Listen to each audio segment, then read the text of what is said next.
We begin with part one of a primetime news special report on how the disposal of wet wipes is wreaking havoc on a National Water Commission sewage plant. Quite a number of Jamaicans are now using wipes instead of tissue for some tasks, like wiping their faces.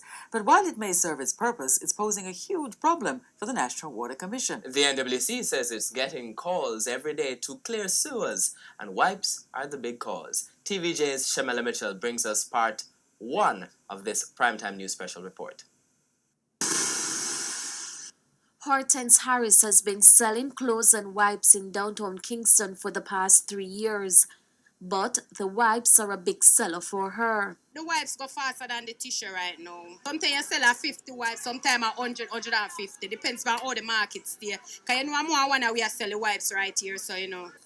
But while her business is booming, the people buying the wipes could be creating an environmental hazard depending on how they dispose of it. Environmental hazard because when you flush the wipes down the toilet, as apparently many people do, they do not dissolve like tissue. It could end up here.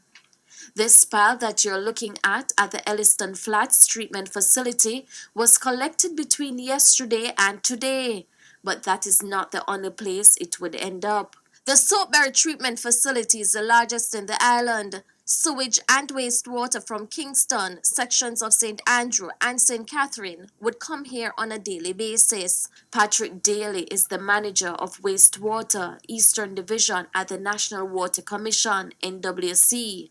According to Mr. Daly, the NWC gets a large number of calls each day to clear blockages. If it's in the corporate area, we vary from maybe between say 10 to 20 per day. If it's like in the Portmore area, it's almost a similar a number. But if you go to like places like Clarendon, then the number get quite less. Blockages that involve wet wipes. And it seems they're coming from specific areas too. We get the wipes from almost every community. But what we notice is that we find the wipes coming in from like the newer housing scheme, the gated community, where it seems like, because when we look at wipes, we recognize that wipes is not something that everyone will just go out and buy wipes. So we find that it seems to be those who can afford to buy the wipes in those communities. That's where we get most of the wipes from. The Portmore Pines, where once we lift the pump, take out the impeller, you will see that a lot of wipes is hanging on the, that's what the impeller. And in addition to the sewer, because we are now talking about the wipes in the sewer, right? But there are a lot of places, like when we went to Laventura, you will find it get into the pumping station.